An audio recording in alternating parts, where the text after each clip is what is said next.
ಆತ್ಮೀಯ ಬಂಧುಗಳೇ, ಶ್ರೀರಾಮಚರಿತ ಮಾನಸ ಲಂಕಾಕಾಂಡ ಇದರಿಂದ ನಾವು ಪ್ರಾರ್ಥನೆಯ ಶ್ಲೋಕಗಳನ್ನು ತಿಳ್ಕೊಳ್ತಾ ಇದ್ವಿ. ಓದ ಭಾಗದಲ್ಲಿ ತುಳಸಿದಾಸರು ರಾಮನನ್ನ ಪ್ರಾರ್ಥನೆ ಮಾಡ್ಕೊಳ್ತಾರೆ, ಅದ್ರ ಬಗ್ಗೆ ತಿಳ್ಕೊಂಡ್ವಿ. ಈಗ ಮುಂದಿನ ಶ್ಲೋಕ ಯಾವುದು ಅಂತ ತಿಳ್ಕೊಳ್ಳೋಣ.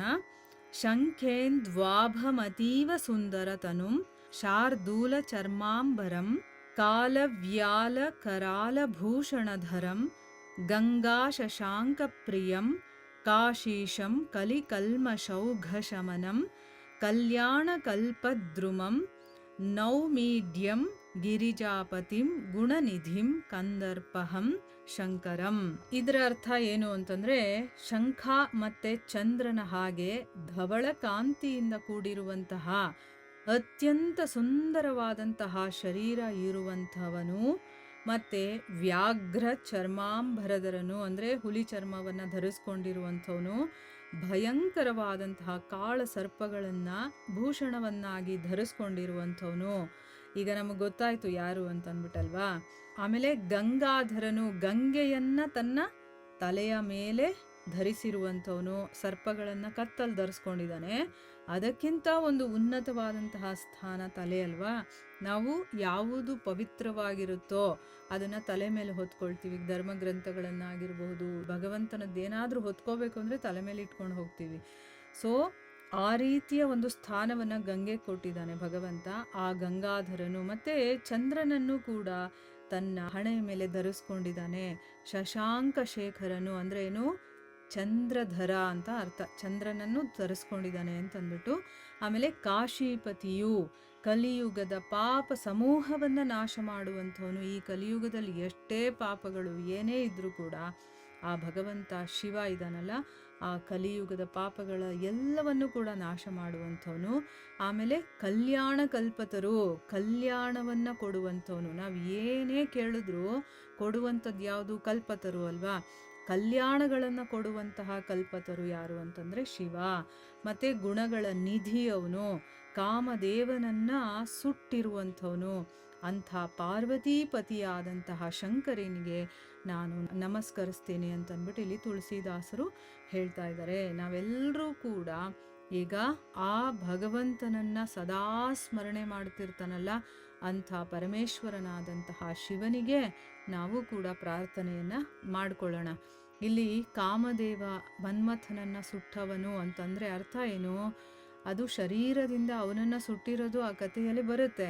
ಆದರೆ ಈಗ ನಮ್ಮ ಒಳಗಡೆ ಬೇಕಾದಷ್ಟು ಕಾಮಗಳಿರುತ್ತಲ್ಲ, ಕಾಮವನ್ನು ಜಯಿಸೋದೇ ತುಂಬ ಕಷ್ಟ ಅಂತ ಹೇಳ್ತಾರೆ. ಸೊ ಯಾವಾಗ ನಾವು ಶಿವನನ್ನು ತುಂಬ ಪ್ರೀತಿಯಿಂದ ಪ್ರಾರ್ಥನೆ ಮಾಡ್ಕೊಳ್ತೀವೋ ಆಗ ಅವನು ಬೇಗ ಒಲಿಯುವಂಥವನು. ಈಗ ರಾಮನಿಗೆ ಹತ್ರ ಆಗಬೇಕು ಅಂತಂದರೆ ನಾವು ಶಿವನನ್ನು ಆರಾಧಿಸ್ಬೇಕು. ಶಿವ ಭಕ್ತ ಅಲ್ವಾ, ಅವನನ್ನು ಆರಾಧನೆ ಮಾಡಿದಾಗ, ಹನುಮಂತನನ್ನು ಆರಾಧನೆ ಮಾಡಿದಾಗ ನಾವು ಬೇಗ ರಾಮನ ಹತ್ರಕ್ಕೆ ಹೋಗೋದಕ್ಕಾಗತ್ತೆ. ಆ ಭಗವಂತನ ಸಮೀಪ ಹೋಗಬೇಕು ಅಂತಂದರೆ ಭಕ್ತರ ಒಂದು ಆಶ್ರಯವನ್ನು ನಾವು ಪಡಿಬೇಕಾಗುತ್ತೆ. ಸೊ ನಮ್ಮಲ್ಲಿರುವಂತಹ ಕೆಟ್ಟ ಗುಣಗಳು ಅಥವಾ ಯಾವುದು ನಾವು ಭಗವಂತನ ಹತ್ರಕ್ಕೆ ಹೋಗೋದಕ್ಕೆ ತಡೆಗಳಿದೆಯೋ ಅದನ್ನು ನಾಶ ಮಾಡುವಂಥವನು ಯಾರು ಅಂತಂದರೆ ಶಿವ. ಸೊ ನಮ್ಮಲ್ಲಿರುವಂತಹ ಕಾಮ ಕ್ರೋಧ ಏನೇನಿದೆಯೋ ಅದನ್ನೆಲ್ಲ ನಾಶ ಮಾಡ್ತಾನೆ. ಅದಕ್ಕೆ ಇಲ್ಲಿ ಕಾಮದೇವನನ್ನು ಸುಟ್ಟವನು ಅಂತ ಹೇಳ್ತಾ ಇರೋದು.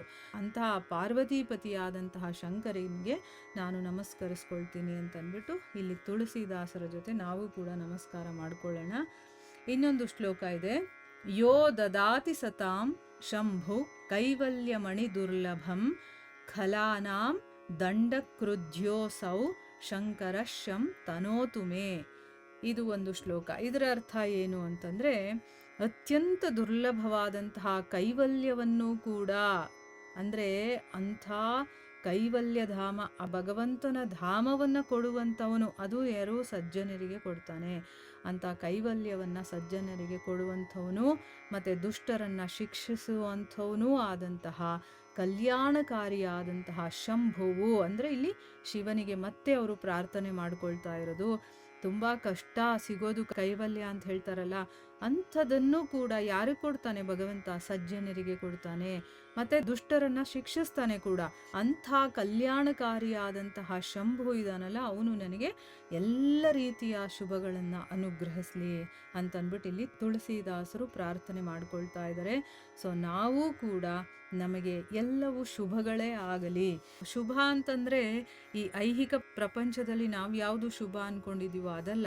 ಆ ಭಗವಂತನ ಪ್ರಾರ್ಥನೆ, ಭಗವಂತನ ಸ್ಮರಣೆ, ಭಗವಂತನ ಧ್ಯಾನ, ಭಗವಂತನ ಬಗ್ಗೆ ಕೇಳೋದು, ಭಗವಂತನ ಬಗ್ಗೆ ಹೇಳೋದು, ಅವನ ಬಗ್ಗೆನೇ ಮಾತಾಡ್ತಾ ಇರೋದು, ಇದು ಎಲ್ಲ ಶುಭಗಳು. ಇಂಥ ಶುಭಗಳು ನಮಗೂ ಕೂಡ ಸಿಗಲಿ, ಭಗವಂತ ನಮಗೆ ಕರುಣಿಸಲಿ, ಅನುಗ್ರಹಿಸಲಿ ಅಂತ ನಾವು ಕೂಡ ಪ್ರಾರ್ಥನೆ ಮಾಡಿಕೊಳ್ಳೋಣ. ನಾವು ಶ್ರೀರಾಮನ ಚರಿತ್ರೆಯನ್ನು ಶ್ರದ್ಧೆ ಭಕ್ತಿಯಿಂದ ಕೇಳಿ ಅವನ ಸೇವೆಯಲ್ಲಿ ನಮ್ಮನ್ನು ನಾವು ತೊಡಗಿಸ್ಕೊಳ್ಳೋ ಹಾಗೆ ನಮಗಾಗಲಿ ಅಂತಂದ್ಬಿಟ್ಟು ಪ್ರಾರ್ಥನೆ ಮಾಡಿಕೊಳ್ಳೋಣ. ನೋಡಿ, ಅವನ ಅನುಗ್ರಹ ಆಗಿರೋದ್ರಿಂದನೇ ನಾವಿವಾಗ 6ನೇ ಸೋಪಾನದ ತನಕ ಬಂದಿದ್ದೀವಿ. ಇದು ಸಾಧಾರಣ ವಿಷಯ ಅಲ್ಲ. ಕೆಲವರು 1 ದಿವಸ 2 ದಿವಸ 3 ದಿವಸ ಓದಿ ಕೇಳಿನೇ ಸಾಕು ಅಂತ ಬಿಟ್ಬಿಟ್ಟಿರ್ತಾರೆ. ಕೆಲವರು ಅರ್ಧದಲ್ಲೇ ಬಿಡ್ತಾರೆ, ಇನ್ನೂ ಸ್ವಲ್ಪ ಮುಂದಕ್ಕೆ ಬಂದು ಬಿಟ್ಟಿರ್ತಾರೆ. ಆದರೆ ನಾವೆಲ್ಲ ಈ ಲಂಕಾಕಾಂಡದವರೆಗೂ ಕೂಡ ಬಿಡದೆ ಕೇಳ್ತಾ ಇದ್ದೀವಿ ಅಂತಂದರೆ ಆ ಭಗವಂತನ ಮತ್ತು ಆ ತುಳಸಿದಾಸರ ಅನುಗ್ರಹ ಅಥವಾ ಅವರ ಆಶೀರ್ವಾದ ನಮ್ಮ ಮೇಲಿಲ್ಲದೆ ಈ ಕೆಲಸ ಇಷ್ಟುವರೆಗೂ ತಲುಪೋದಕ್ಕೆ ಸಾಧ್ಯನೇ ಇಲ್ಲ. ಅದಕ್ಕೆ ನಮ್ಮನ್ನು ನಾವು ತುಂಬ ಭಾಗ್ಯಶಾಲಿಗಳು ಅಂತಲೇ ತಿಳ್ಕೊಳ್ಬೇಕು. ಸೊ ಯಾವತ್ತೂ ನಮ್ಮಲ್ಲಿ ಅಹಂಕಾರ ಆಗಿರ್ಬೋದು ಅಥವಾ ಇನ್ಯಾವುದೇ ಕೆಟ್ಟ ಗುಣಗಳು, ದುರ್ಗುಣಗಳು ಬರದೇ ಇರಲಿ. ನಾವು ಭಗವಂತನ ವಿಚಾರಗಳನ್ನು ಇದೇ ರೀತಿ ಕೇಳ್ತಾ ಇರೋಣ ಅಂತ ನಾವು ಪ್ರಾರ್ಥನೆ ಮಾಡ್ಕೊಳ್ತಾ ಇಲ್ಲಿಗೆ ನಾವು ನಿಲ್ಲಿಸೋಣ. ಮುಂದಿನ ಭಾಗದಿಂದ ನಾವು ದೋಹೆಗಳನ್ನು ಮತ್ತು ಚೌಪಾಯಿಗಳನ್ನು ತಿಳ್ಕೊಳ್ಳೋಣ. ಆಯಿತಾ? ಲಂಕಾಕಾಂಡದಲ್ಲಿ ಏನೇನೆಲ್ಲ ಆಗುತ್ತೆ ಅನ್ನೋದನ್ನು ನಾವು ಮುಂದಿನ ಭಾಗದಲ್ಲಿ ತಿಳ್ಕೊಳ್ಳೋಣ. ಹರೇ ಕೃಷ್ಣ.